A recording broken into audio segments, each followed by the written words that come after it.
in the village of St Mary Mead, where the most violent disturbance was generally considered to be the vicar's roses succumbing to an untimely frost. The prospect of an afternoon garden party at the Larches had stirred a quite exceptional degree of excitement. It was not every day that Mrs. Miller entertained, and certainly not on such a scale.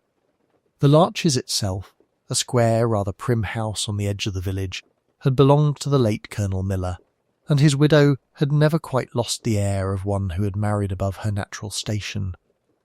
She was a small, bustling woman with quick, bird-like eyes, more often seen hurrying to the grocer's with a string bag than presiding over a lawn laid out for tea. "Quite an event," said Miss Hartnell, as she adjusted her hat before the tiny mirror in the post office. One doesn't expect a woman in Mrs. Miller's position to give garden parties, not without some very particular reason. Behind the counter, Mr. Thomas the postmaster allowed himself the ghost of a smile. "I understood it was only to raise funds for the church roof, Miss Hartnell." "So she says," sniffed Miss Hartnell. "But there are ways and ways of raising money, Mr. Thomas. Selling knitted bed socks, for instance. Or organising a jumble sale. One does not require hired chairs from Much Benham and a band from Brenton for a church roof." At that precise moment, in a neat cottage a little removed from the High Street, Miss Jane Marple sat by her parlour window, her needles clicking gently. She had in front of her the invitation card, propped discreetly against the sugar bowl. "Very kind of her," murmured Miss Marple, "and very ambitious."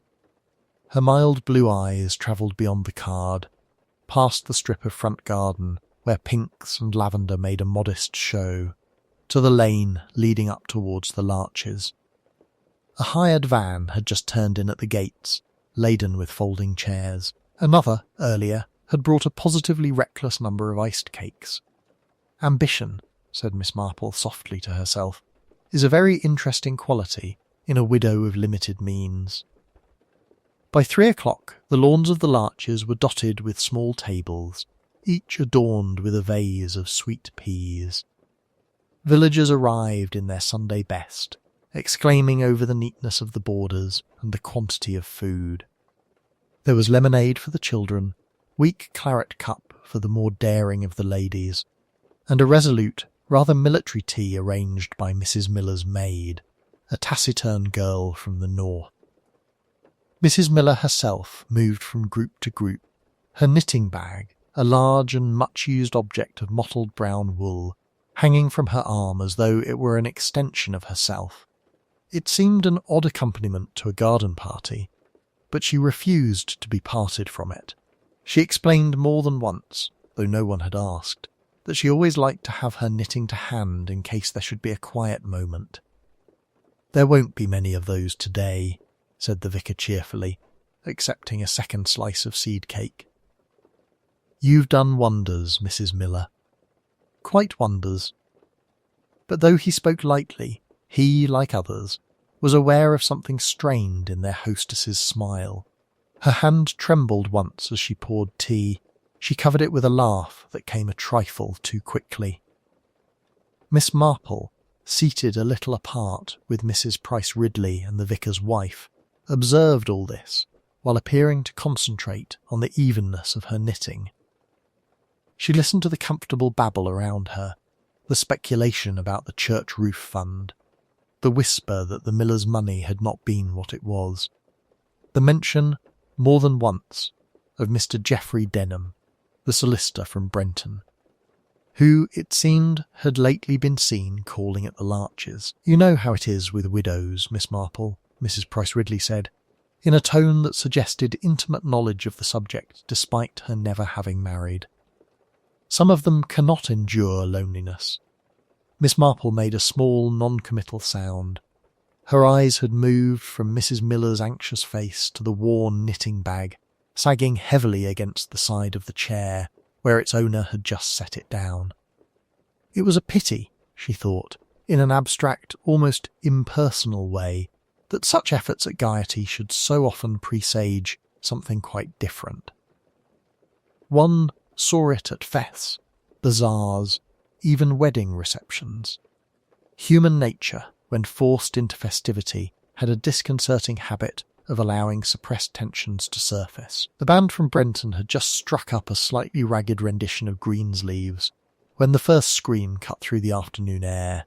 It came from behind the yew hedge at the far end of the lawn, sharp, incredulous, very female, and was followed by the crash of a fallen teacup. Conversations broke off in mid-sentence. Chairs scraped back. Mrs. Miller rose unsteadily to her feet, one hand at her throat. Her knitting bag, jolted from the arm of the chair, slid soundlessly to the grass, its mouth gaping. Something small and metallic glinted for an instant in the sunlight, before being swallowed again in the dark folds of wool. Miss Marple alone appeared to have noticed. She placed her knitting calmly on the table, smoothed her skirt, and rose to follow the others towards the source of the scream. The news of Reverend Miller's sudden death spread through St. Mary Mead, with the swiftness and accuracy of a well-practised postal system. Before Dr. Haydock had finished speaking with the churchwardens, Mrs. Price Ridley was already recounting, in vivid detail, how she had personally witnessed the vicar looking not quite himself at morning prayer, which she now regarded as an ominous sign. By the time the body was carried discreetly to the vicarage, half the village had concluded that the poor man had succumbed to his weak heart, and the other half had decided it was something far more dramatic. Miss Marple, declining several offers of smelling salts from overexcited ladies, made her way back to the parish hall, where the remains of the bazaar stood in a forlorn disarray. The tea-urn steamed on unattended, the cakes grew stale by the minute, and the White Elephant stall had been abandoned entirely, leaving several items of dubious taste unguarded. Near the doorway, two figures spoke in low, urgent voices. The first was the young curate, Mr. Hawthorne, his usually open face tight with strain.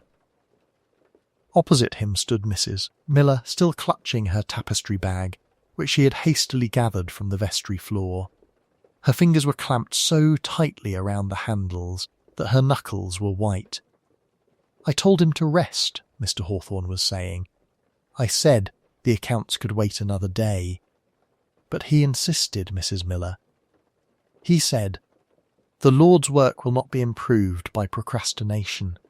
He always said that," she replied faintly. Thomas was nothing if not diligent. Miss Marple's quiet approach went almost unnoticed. She gave a gentle, almost apologetic cough. "My dear Mrs. Miller," she said softly, "I wonder if there is anything I might do. A little household matter, perhaps. People are often so kind in offering large services, and the smaller needs get overlooked."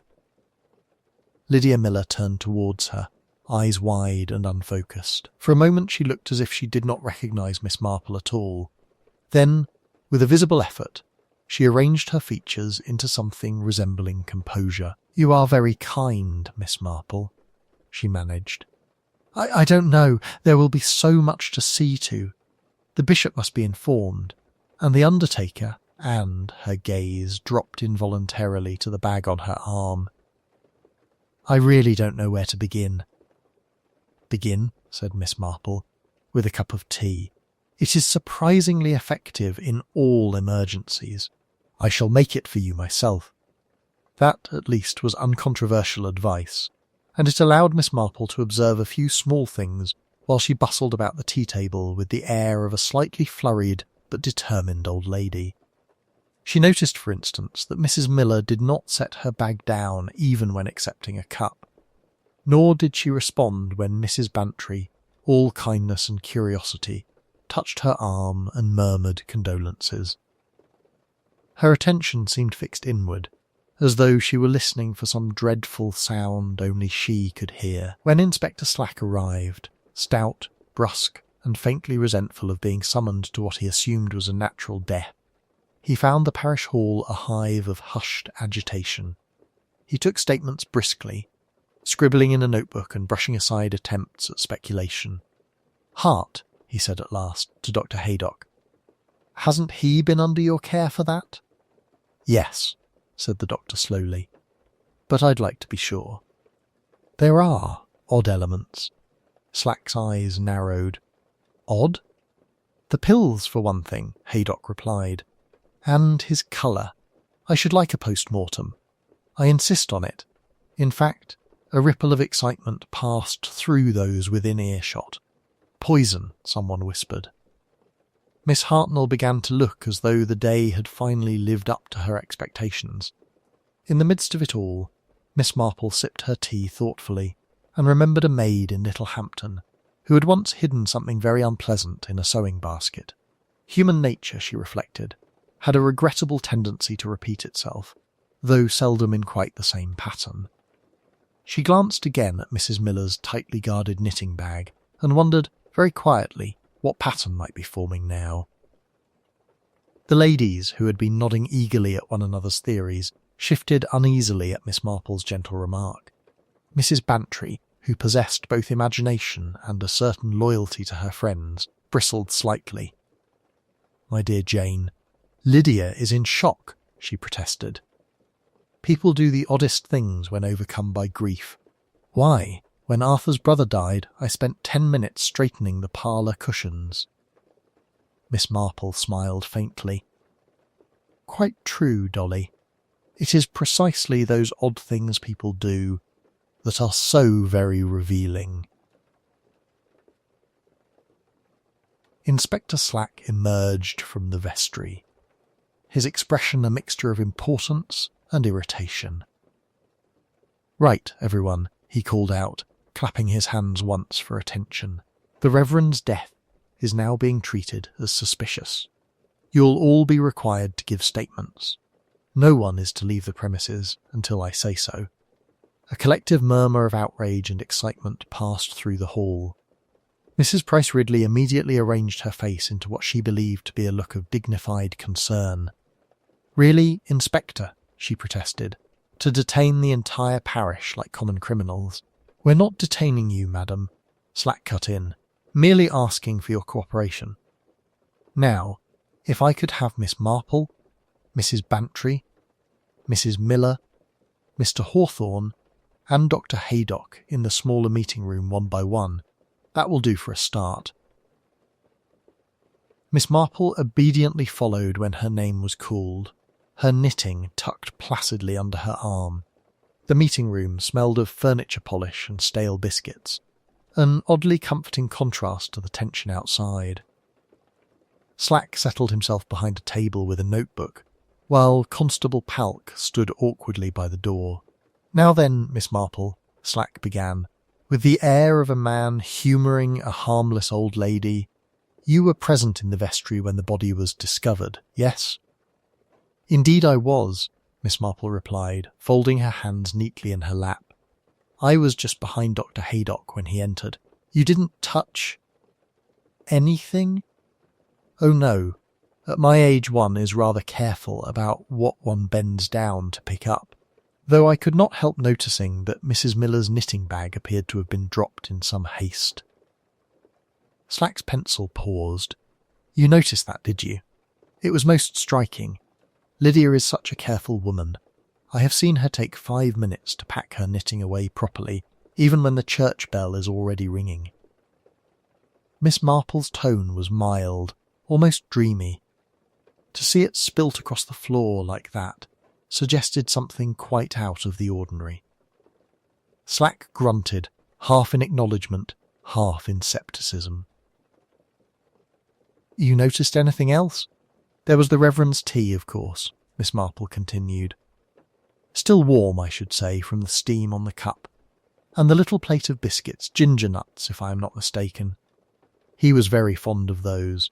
Such a pity they are not at all good for the digestion. Tea, biscuits, medicine," Slack summarised. "And you heard or saw nothing unusual before Dr. Haydock came in shouting?" Miss Marple shook her head gently. "Only that Mrs. Miller seemed quite anxious to follow him. She clutched that knitting bag very tightly then. It is odd, is it not, that she should drop it only moments later?" Slack dismissed her with a non-committal sound, but when she had left the room he made a brief note. "Vicar's wife, knitting bag, nervous." Miss Marple, returning to the main hall, took a seat in an unobtrusive corner where she could see the door of the meeting room and the faces of those still waiting. Mr. Hawthorne, the young curate, sat rigidly on a chair, his fingers twisting together, his eyes fixed on the floor. Mrs. Miller, summoned next, rose as though in a daze, her hands pressed tightly against her skirts, as if searching for the reassuring weight of the tapestry bag that was no longer there. Miss Marple watched her go with a faint, thoughtful frown. In her experience, people feared discovery for one of three reasons: guilt, shame, or the desperate wish to protect someone else. Miss Marple's gaze lingered thoughtfully on the clumsy, earth-streaked brogues. In her long experience, small inconsistencies of dress often spoke louder than any number of protestations. A vicar's wife attending the parish bazaar in gardening shoes suggested one of two things. Either Lydia Miller's mind was in such a state of agitation that she had forgotten entirely how she appeared, or she had been doing something immediately beforehand for which such shoes were necessary, and had not anticipated having to present herself in public so soon. Both possibilities were interesting. Neither, to Miss Marple's mind, aligned well with the image of a composed woman calmly poisoning her husband over afternoon tea. Inspector Slack, meanwhile, was piecing together a far simpler narrative. He stood with arms folded, surveying Mrs. Miller and the curate with the air of a man assessing livestock at market. "A tidy little circle of suspects," he remarked to Dr. Haydock. "Wife prepares tea, maid carries it in, curate visits, argues about money, vicar dies. 99 times out of 100, it's the domestic circle. We'll soon enough find who had access to cyanide." Dr. Haydock's reply was brusque. "Poison isn't plucked off hedgerows, Slack. One needs a source. Chemist, photography supplies, vermin powders. There'll be records." Slack sniffed. Or perhaps some clever soul dissolved rat poison into a handy bottle and left it lying about. You doctors always look for complications. Miss Marple, who believed firmly that human nature was complication enough, allowed the exchange to wash over her as she rose, leaning on her walking stick with a frail little movement that fooled no one who truly knew her. Mrs. Bantry hurried to her side. "You ought to go home and rest, Jane," she urged. "All this excitement, murder in the vestry, for goodness sake. It might be too much for you." "My dear Dolly," Miss Marple said mildly, "I assure you, the vestry is not the first unlikely place I have encountered sudden death." Her eyes twinkled faintly. "And alas, I have learned one rarely profits by withdrawing too early from a little unpleasantness. People say the most revealing things in the first flush of shock."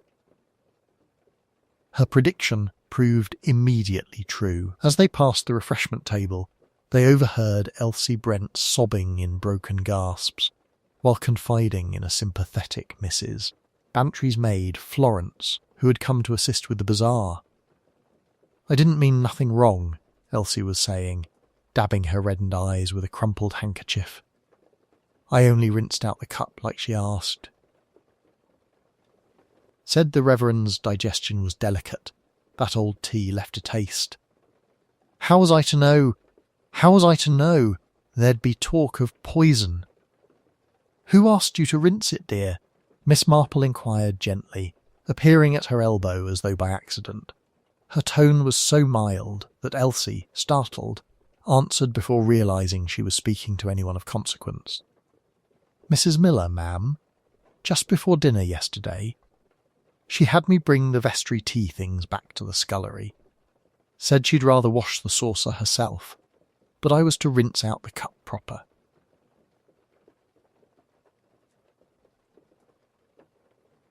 "Twice. Twice," repeated Miss Marple, as if discussing a recipe. How very particular. She is a good housekeeper. Elsie sniffled. She watched me do it. Right sharp she was. Like as if any little spot would matter. Miss Marple murmured something soothing and moved on, but a small, significant idea had lodged itself in her mind. Rinsing out a cup very thoroughly might be useful if one wished to be certain that only a specific beverage, say a later cup of tea, could be blamed for any unfortunate effects. Outside, the late afternoon light had grown softer, shading into evening. Villagers began drifting homeward in uneasy clusters, their earlier gaiety entirely extinguished. Overhead, the church bell remained still. There would be no cheerful peal for the bazaar's success this year. As Miss Marple and Mrs. Bantry stepped onto the lane, a familiar figure emerged from the shadow of the yew hedge. Mr. Leonard Hawthorne, the curate, his face pale and pinched. "Miss Marple," he said abruptly, "may I walk with you a little? There is something I think you ought to know." About the vicar. And about Mrs. Miller. Miss Marple inclined her head, concealing the keen alertness that sprang into her eyes. When a man in fear began a sentence with "about my superior" and about his wife, she had found trouble of some sort almost invariably followed.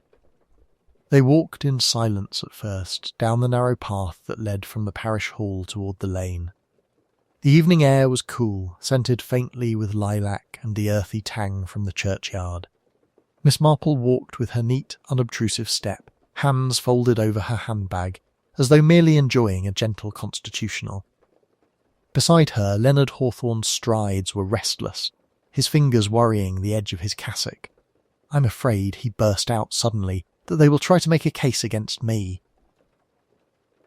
Miss Marple glanced up, her expression mild. "You were alone with Reverend Miller shortly before his death, I understand. That is most unlucky." Unlucky. He echoed bitterly. "Miss Marple, you heard Mrs. Hartnell. The whole village thinks I murdered him over church funds. They already believe I'm some sort of self-righteous inquisitor.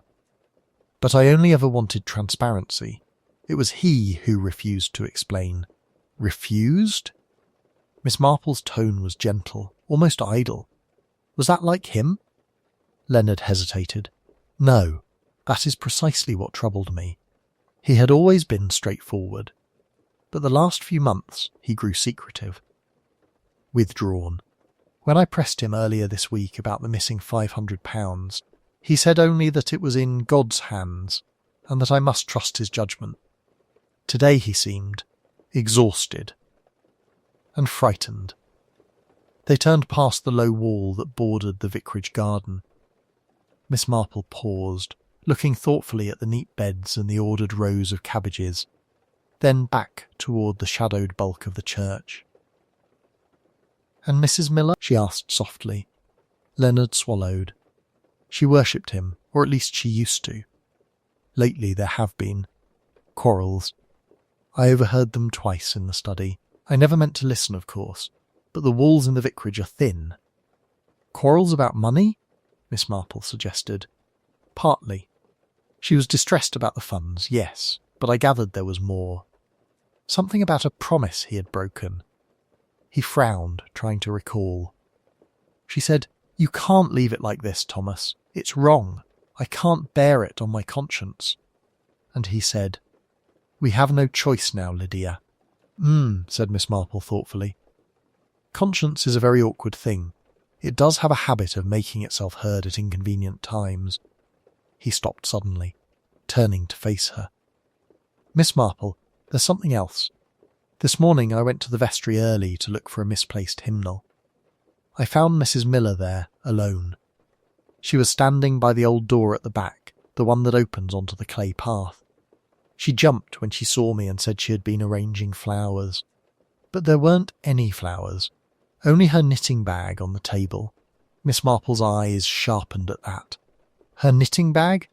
The same one she carried to the bazaar?" "Yes." the tapestry one with the brown pattern. She snatched it up at once, as though I'd no right to see it. I thought it odd at the time, but now his voice trailed off. Knitting, Miss Marple observed mildly, is a very soothing occupation. Yet I have known more than one lady to employ her wool and needles in quite unsoothing undertakings, smuggling notes in balls of wool, for instance, or hiding things one doesn't wish the housemaid to discover. Leonard looked at her with sudden intensity. You think the poison could have been hidden in the bag? I think, said Miss Marple, that people rarely cling to objects without reason, and Mrs. Miller clung to that bag as though it were life itself. Tell me, Mr. Hawthorne, has she ever seemed particularly fond of grey wool? He blinked. Grey? Oh, that. She said she was knitting a pullover for her nephew in Surrey, though I've never seen her post a parcel. Indeed. Miss Marple began to walk again, her step a trifle brisker. I fancy the inspector will be looking for bottles and labelled powders.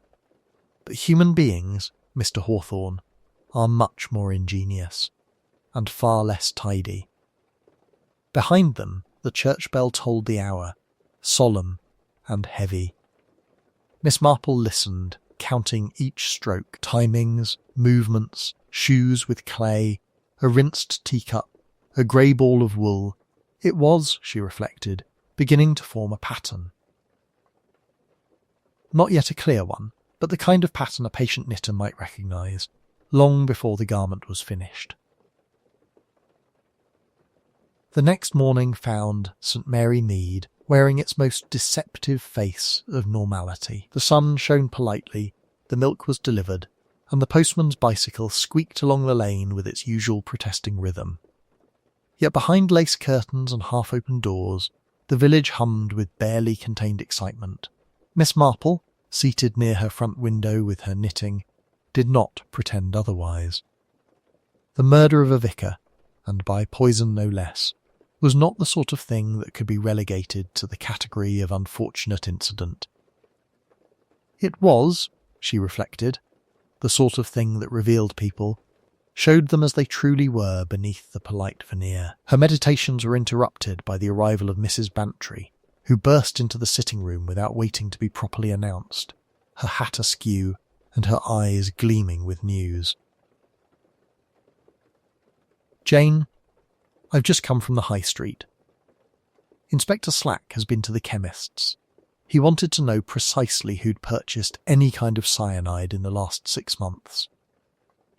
She paused dramatically. And do you know whose name was in the book? Mrs. Miller's...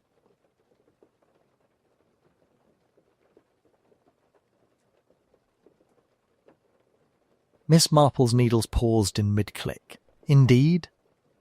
She said mildly. And was there any explanation given? Oh, an entirely innocent one, of course, Mrs. Bantry replied, a touch of sarcasm in her voice. She told Mr. Pritchard she needed it for killing wasps' nests in the vicarage garden.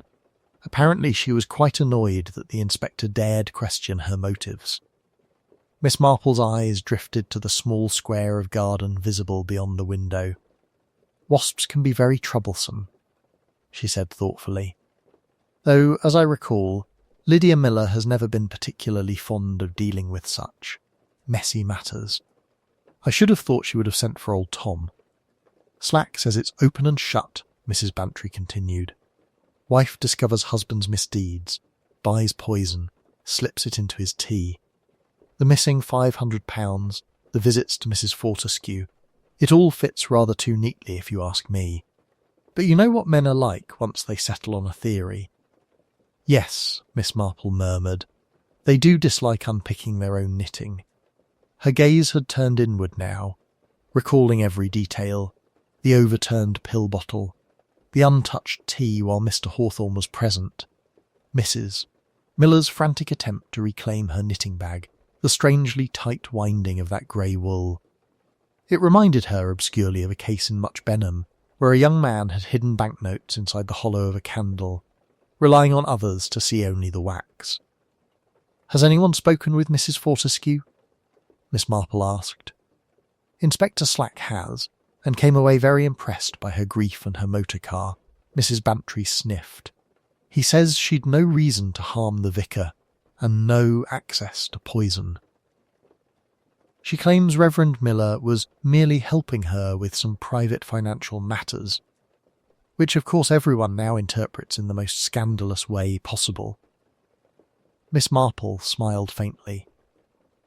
People do like to believe in the more colourful explanation, when often the truth is quite plain, and rather sad. I think, dear Dolly, that it might be useful to call upon Mrs. Fortescue this afternoon. Widows sometimes talk more freely to other women, especially when they believe those women are harmless and inclined to sympathise. "And are you?" Mrs. Bantry asked shrewdly. "Oh, I can be," Miss Marple replied, "when it is necessary. And I should very much like to hear what Mrs. Fortescue has to say about knitting bags, missing money, and vicarage wasps." For a brief moment even Miss Marple was still, her needles perfectly motionless in her lap. The quiet, homely sitting room seemed suddenly to shrink around them, the floral wallpaper and chintz armchairs taking on an oddly oppressive air. "In Thomas's handwriting?" she repeated softly. "You are quite sure, my dear?" Mrs. Miller sank back into her chair, clutching the tapestry bag once more, as though its very familiarity offered some anchor against the storm. "Quite sure." The label was one of his own, taken from the vicarage stationery. "Potassium cyanide. For photography," it said. He used to dabble with developing plates years ago, but that all stopped long before we came to St. Mary Mead. I confronted him about it this morning before the bazaar. He refused to explain, only said there were matters my tender conscience was not equipped to understand. Miss Marple's gaze dropped briefly to the bag. "And you decided to remove it from his drawer?" "I was afraid," Lydia confessed, her voice shaking. "Afraid he might, well, use it. You don't know what he was like these last weeks, Jane. So restless, so unlike himself. Talking about ending things cleanly, and not leaving us with lingering burdens. I thought if I took it away, hid it or threw it into the river, the temptation would be removed. I wrapped the bottle in that grey wool, Tom's old jumper yarn of all things, and pushed it into the bottom of the bag. I meant to walk out past the old vestry door and bury it in the clay behind the church, where no one ever goes." "And did you?" Miss Marple asked gently. Lydia shook her head, misery etched into every line of her face. "No. When I slipped out during the bazaar, intending to do it, I lost my courage. It seemed wicked, somehow, to destroy evidence of, well, I hardly knew what. I stood there on that dreadful sticky clay path, turning the bag over and over in my hands, and then I heard footsteps in the vestry and hurried back inside before anyone saw me. I still had the bottle when he, her voice broke. Miss Marple gave her a moment, then prompted quietly, "Yet Inspector Slack found no such thing in your knitting bag. Were you mistaken as to where you left it?" Lydia's eyes closed. "That's just it." In the confusion after Thomas collapsed, I dropped the bag in the vestry. When I saw it lying there on the floor, I suddenly realised that if the police searched it and found that bottle, they would assume I'd poisoned him. I tried to grab it, but that oaf of a constable took it first. When he returned it later, I checked at once. The bottle was gone, Jane. Someone had opened my bag and taken it. Miss Marple resumed her knitting, though her fingers moved more slowly than usual.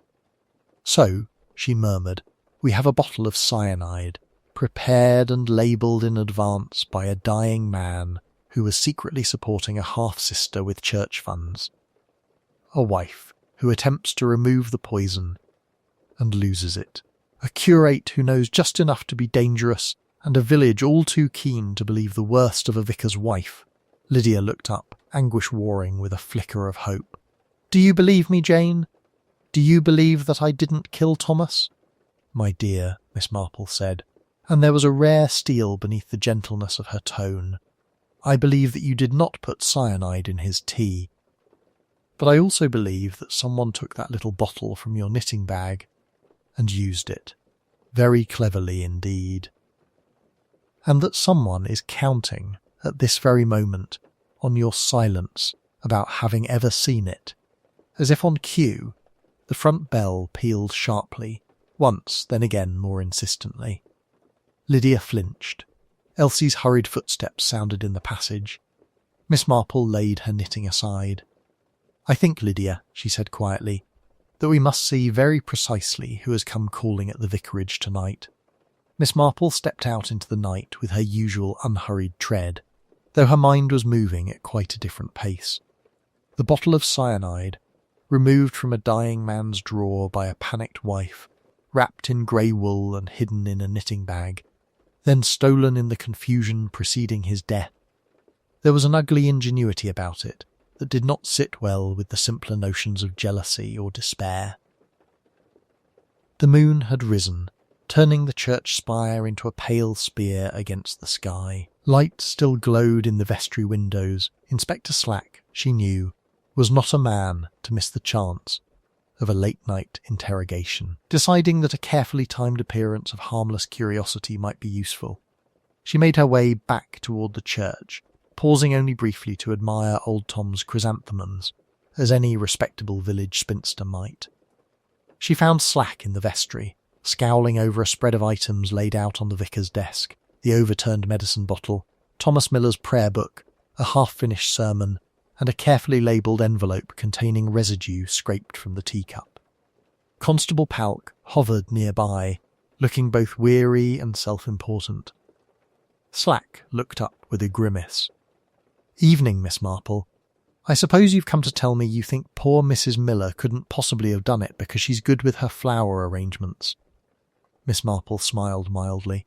"Not at all, Inspector. I have known excellent flower arrangers who were quite capable of murder.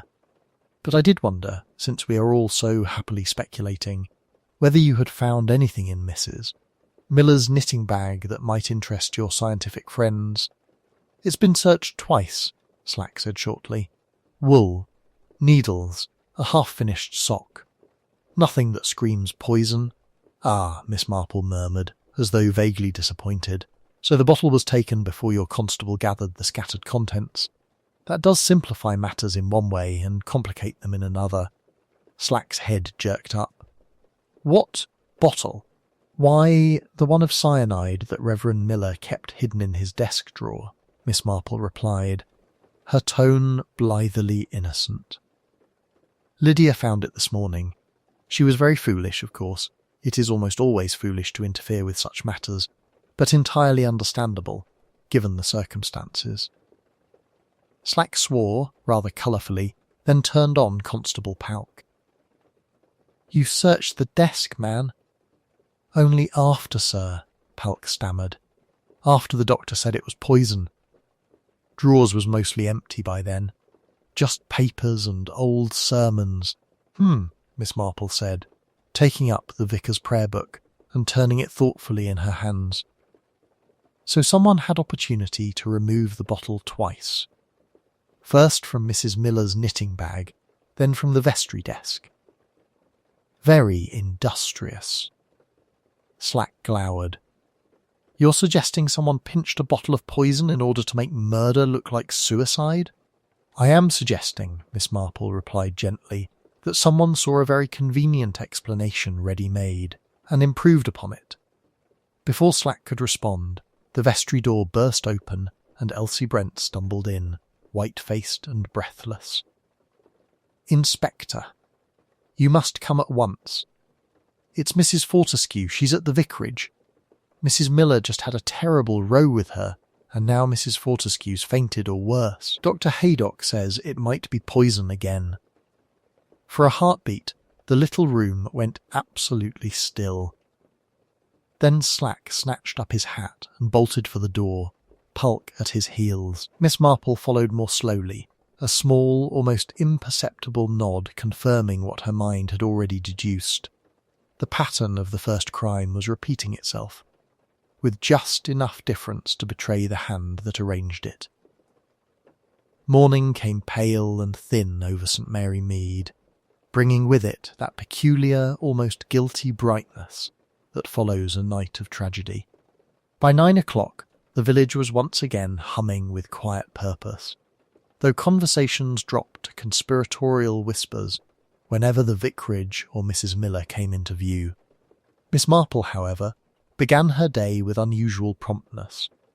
After a modest breakfast and a few necessary calls to establish the whereabouts of certain key individuals, she made her way toward the vicarage with the air of a woman carrying out an entirely ordinary social call. Elsie Brent answered the door, looking as if she had slept scarcely at all. Her usually neat hair was hastily pinned, and there were dark smudges beneath her eyes that no amount of scrubbing could erase. "Oh, Miss Marple," she faltered, "I'm terribly sorry, but Mrs. Miller's still in her room." "I don't think she's—" "I wondered if I might speak with you, my dear," Miss Marple interrupted gently. "In the kitchen, perhaps. A girl must have someone to talk to on such a dreadful morning, and I dare say you've borne more strain than is good for you."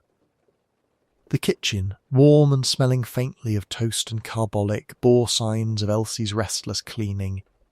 Surfaces already spotless were being polished again, and the kettle seemed permanently on the verge of boiling. Miss Marple accepted a cup of tea, observing the girl over the rim with mild, almost grandmotherly interest. "You've been here about 6 months, haven't you, Elsie?" she began. "It must have been unusual, returning to a place where your mother once worked." Elsie's hand jerked, splashing tea into the saucer. "Who told you that, miss?" "No one," Miss Marple replied pleasantly. "But one remembers these things. Your mother left very suddenly, I recall. Shortly after some small irregularities in the household accounts. Reverend Miller was kind enough, as I understood it, not to take the matter further." Elsie stared at her, throat working. Mum never meant. She only borrowed a bit. Wages were so low, and there was Dad's illness, and he was going to tell the police. Only Mr. Hawthorne came and talked to him. And it was all hushed up. "Mr. Hawthorne Senior?" Miss Marple asked, as if merely confirming a detail in a recipe. "Yes. Said it'd do no good to ruin a woman's name over a few pounds. He arranged for Mum's cousin in Much Benham to take us in. But he never let Mum forget it. Whenever she came short of money, he'd say, 'You'd best remember, Mrs. Brent, one word from me, and the vicar will have you up in court.'" Miss Marple's knitting appeared from her bag with unobtrusive ease. "And when you came here as a maid?" Elsie swallowed. "It was Mr. Hawthorne's idea. Said it'd be a chance to make things right. Only when the trouble started with the accounts and Mr. Leonard began asking questions, Mr. Hawthorne sent word I was to keep my mouth shut. Said the vicar owed him a favour, and so did we. And on the day of the bazaar?" Elsie twisted her apron. "Yesterday morning, he came by the back gate. Gave me a parcel, said it was medicine for the vicar's pains. Told me I was to make sure his tea was very hot, and that Mrs. Miller didn't fuss with it after he'd gone into the vestry. Said if I did as I was told, he'd see Mum's old trouble stayed forgotten. If I didn't," she broke off, eyes filling. Miss Marple's voice remained soft. "Did you look inside the parcel, Elsie?" She shook her head miserably. "I was too scared. I just did, as he asked, but when the inspector came, and they started talking about cyanide, I remembered that bottle Mrs. Miller hid in her knitting. Only when they opened the bag later and it was gone, I thought I was going mad." Miss Marple laid a gentle hand on the girl's arm. "No, my dear. You are not mad. Merely used. There is a very great difference." As she left the vicarage, Miss Marple's usually placid eyes held a distinct glint. The pattern was almost clear now, an old hold over the Brents, a chemist's intimate access to poisons and labels. A dying man's private bottle conveniently vanished and reappeared at precisely the right moment. All that remained was to confirm one last detail. By 11 o'clock, she was standing in the tidy, chemical-scented confines of Hawthorne & Son chemists in Much Benham, examining with innocent curiosity the rows of brown bottles, while Mr. Hawthorne Senior watched her with professional courtesy and a faint, wary tension. "Such a comfort," Miss Marple remarked mildly, "to know one's village is served by a man who understands both medicines and, shall we say, mortal frailty. I wonder, Mr. Hawthorne, do you happen to keep old labels and bottles? I've always been so fascinated by handwriting." She smiled up at him, apparently harmless and vague, while her eyes noted with quiet satisfaction the sudden tightening at the corners of his mouth and the quick, involuntary flicker of his gaze toward the back room. Miss Marple always maintained that truth, like a shy cat, seldom appeared when called, but might wander in of its own accord if the room were arranged just so. Accordingly, she took great care arranging the drawing-room at the vicarage that afternoon, having quietly suggested to Inspector Slack that it might be helpful if certain persons were invited to discuss a few remaining ambiguities. By 3 o'clock, the room held an oddly assorted group. Mrs. Miller sat nearest the hearth, pale but composed, her knitting bag once more beside her. Young Mr. Hawthorne occupied a stiff-backed chair by the window, his expression carefully schooled into clerical concern.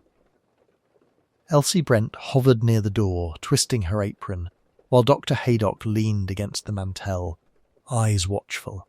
Last to arrive, at Miss Marple's express request, was Mr. Hawthorne Senior, the chemist from Much Benham, his neat moustache and polished spectacles giving him the air of a respectable professional.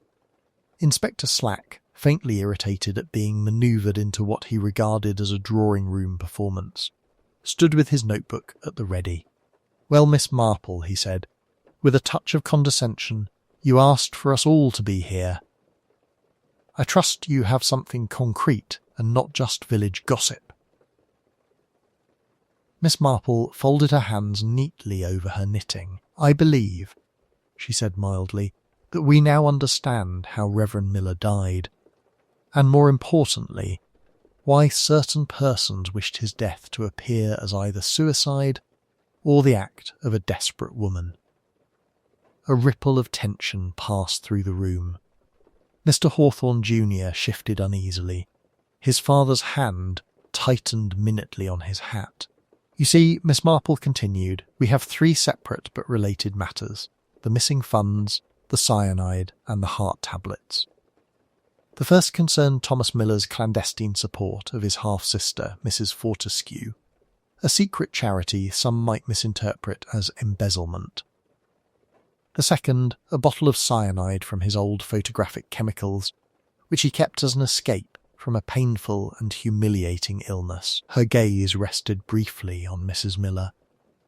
"You tried to remove that temptation, did you not, my dear? Wrapped it in grey wool and hid it in your knitting bag." Mrs. Miller nodded silently, tears glistening. "Someone," Miss Marple went on, "stole that bottle from her bag in the confusion after the vicar collapsed. But they had already used some of its contents earlier that afternoon, when a very particular cup of tea was left unattended on the kitchen table." Young Hawthorne half rose. "Are you suggesting—" "Do sit down, Mr. Hawthorne," Miss Marple said kindly. "You did not poison that tea. You merely provided the opportunity, speaking with Mrs. Miller in the garden while the tray was left unwatched. No, the person who slipped cyanide, masked by crushed digitalis tablets, into the Reverend's tea required 2 things: access to medical supplies and a very powerful motive." Her eyes turned to Mr. Hawthorne Senior. "You knew of the old scandal with the Brents," she said quietly. "You used your silence to hold that family in your debt for years. When Elsie came to work here, You immediately saw the advantage. A girl with a stained family history, in a house where an ill man kept dangerous chemicals and strong medicines. An ideal scapegoat, should anything unfortunate occur. A strange stillness fell over the room.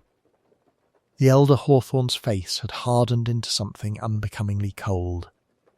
You visited Reverend Miller under the guise of medical advice, Miss Marple continued. You learned his habits, his afternoon tea in the vestry, prepared at the vicarage kitchen, carried across at 2:30. You knew of the cyanide bottle, quite likely you advised him on its efficacy. When his death grew imminent, you conceived a way to remove a creditor and simultaneously rid yourself of the Brent family debt, a poisoned tea that would be traced back to Elsie, with her mother's past conveniently resurrected. That's absurd, Hawthorne snapped. I never left my shop yesterday. My son, your son, Miss Marple cut in gently, will confirm that he was here, in this kitchen, while the tea cooled on the tray. But only you, Mr. Hawthorne, had access to both digitalis and knowledge of cyanide's taste, and to Dr. Haydock's delivery schedule. It was you who removed the 7 tablets from the new bottle. You who understood how to disguise bitterness. And it was you who retrieved the empty cyanide bottle from Mrs. Miller's knitting bag when everyone rushed to the dying man. Inspector Slack, to his credit, had ceased looking sceptical. And your proof, Miss Marple? Only the kind that matters in such cases, she replied calmly. Human proof. A pattern of behaviour. A lifetime of small manipulations ripening into something worse. If you examine Mr. Hawthorne's stock records, you will find an unaccounted-for deficiency in digitalis, and if you search his house, I suspect you will find a scrap of grey wool with traces of cyanide, where an old bottle was hastily unwrapped and discarded. Mr. Hawthorne Sr.'s composure finally cracked. A flicker of panic crossed his controlled features. Dr. Haydock's expression grew grim. Slack moved forward, authority settling over him like a cloak. As the inspector led the protesting chemist away, Miss Marple turned her attention to the others. She spoke gently to Elsie of second chances truly given, not bartered. She reassured Mrs. Miller that her husband's secret generosity would be known for what it was. And in the quiet that followed she reflected, not without sadness, that the worst crimes in St. Mary Mead rarely sprang from sudden wickedness, but from long habits of petty cruelty finally given fatal expression. Human nature, she thought, gathering up her knitting, was much like her own tangled balls of wool. Pull one wrong thread, and an entire pattern could unravel, sometimes with deadly consequences. In the days that followed Mr. Hawthorne Sr.'s arrest, St. Mary Mead resumed its familiar rhythms with the curious swiftness that small communities display after even the gravest disturbances. The shops opened at their usual hours. Mrs. Price Ridley resumed her vigilant oversight of village morality, and the sound of children's laughter once again floated over hedges and through open windows. Yet beneath this surface normality, a faint disquiet persisted, like a bruise beneath otherwise healthy skin. That such evil calculation had existed so close, behind the respectable fade of the Much Benham chemist, left many villagers unsettled. Some, like Miss Hartnell, took refuge in vigorous condemnation, while others, such as Mrs. Bantry, spoke in hushed tones of the tragedy of a man who had allowed professional pride and financial pressure to corrode his conscience beyond recognition. Miss Marple, for her part, neither excused nor exaggerated. She regarded the matter with her usual clear-eyed acceptance of human frailty. She had long observed that wickedness did not always arrive in melodramatic guise. Quite often it came dressed in a neat suit, carrying a professional bag, and speaking in calm, educated tones. Reverend Miller's funeral was a modest but deeply felt affair. The bishop himself came down from the diocese to speak over the grave of a man whose final months had been marked by misunderstanding and secret struggle. The truth about Mrs. Fortescue's relationship to the vicar had been quietly but firmly, set forth in the bishop's address, a tactful explanation that transformed whispered scandal into something approaching admiration for the vicar's private generosity. Mrs. Miller, though still shadowed by grief, carried herself with a quiet dignity that impressed even her former detractors. The revelation that her husband's missing funds had gone not into the pockets of a secret mistress, but toward the survival of a struggling sister and her children softened many hearts. Mrs. Fortescue herself stood at the back of the congregation, her veiled face bowed, her presence acknowledged but not stared at, a rare triumph of restraint for St. Mary Mead. Elsie Brent, freed at last from the long shadow of her mother's past, resumed her duties with renewed purpose. There was a new steadiness in the girl's manner, a quiet pride that came from having faced her worst fears and found unexpected allies. It was murmured in the village that Mrs. Bantry had made discreet inquiries about a future placement for Elsie when the time came, and that Dr. Haydock had quietly settled an outstanding debt of the Brents at the Much Benham chemist, just to close accounts properly. Young Mr. Hawthorne, shaken to the core by his father's exposure, submitted his resignation to the bishop, insisting that he could not in good conscience continue in his post. To his surprise, the bishop refused it, firmly but kindly. Instead, he arranged for the curate to spend several months assisting in a distant, struggling parish, where hard work and anonymity might help him rebuild both his vocation and his shattered confidence. Miss Marple thought this very sensible.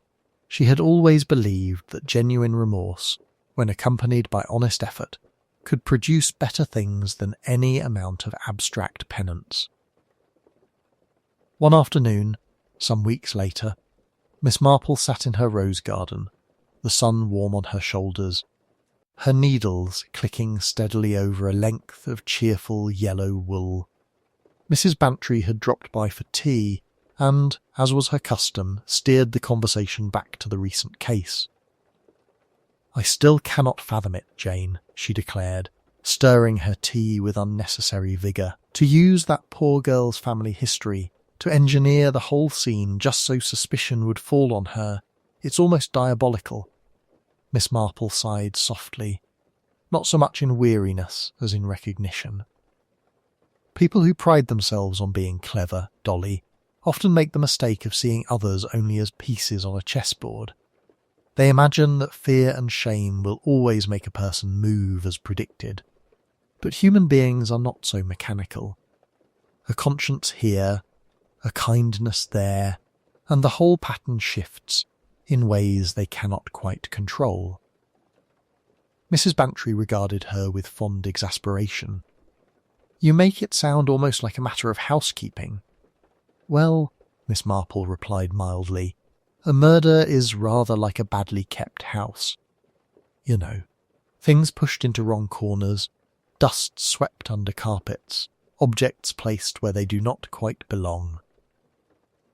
One has only to notice what is out of place. In this case, it was a knitting bag too fiercely guarded, shoes with the wrong sort of mud, and a man who asked far more questions than true kindness required." She finished her row, smoothed the yellow wool across her lap, and smiled faintly. "And now, I think, St. Mary Mead has been dusted and set to rights again. At least," she added with the faintest twinkle, "until the next time human nature grows untidy." Summer settled gently over St. Mary Mead, smoothing away the sharp edges of recent events in that quiet, inexorable way seasons possess. Gardens grew riotous with colour, roses climbed cottage walls, and the village, never one to dwell on uncomfortable truths longer than necessary, had already begun to file the Hawthorne affair under unpleasantness past. Yet reminders remained, small and the chemist shop in Much Benham had changed hands after Mr. Hawthorne Sr.'s swift trial and conviction. A young, earnest couple now ran it.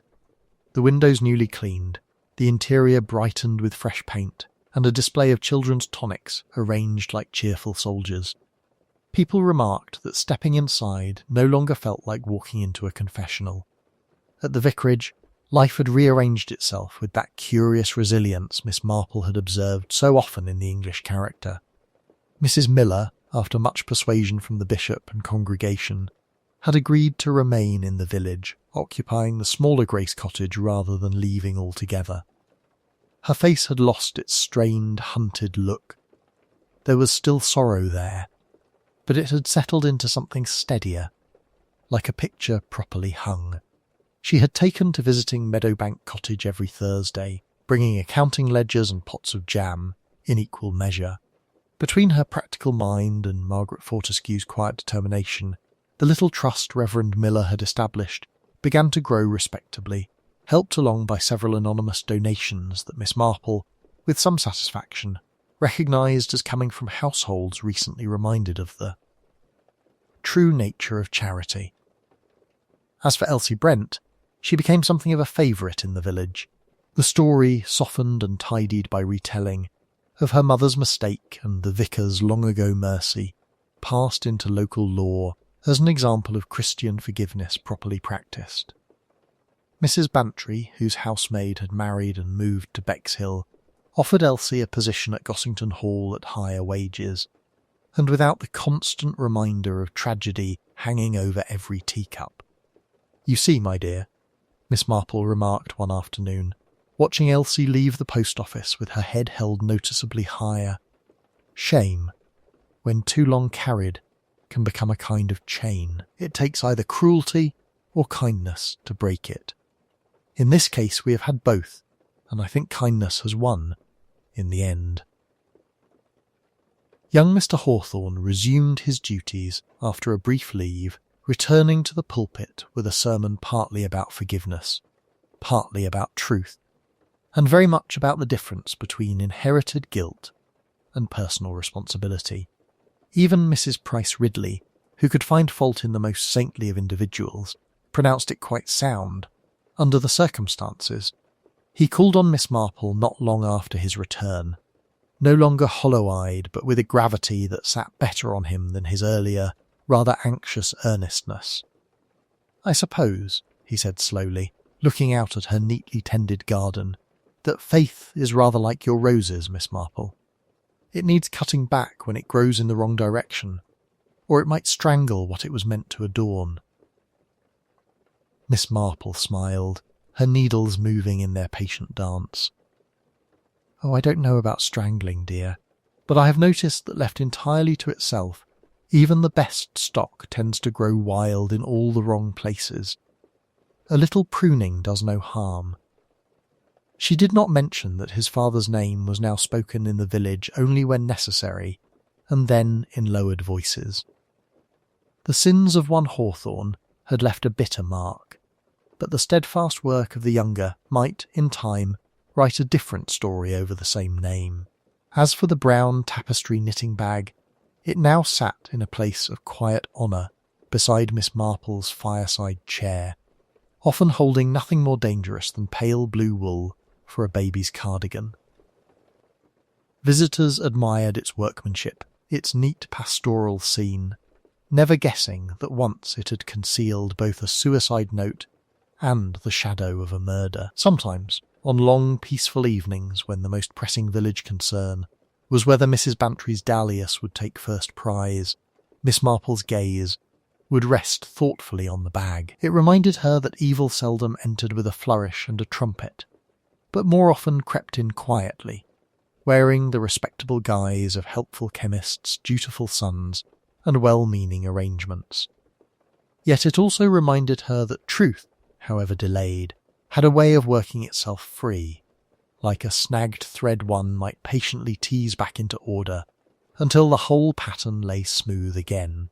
And in that knowledge, as the church bells marked the untroubled hours of another St. Mary Mead evening, Miss Marple found a particular, enduring comfort.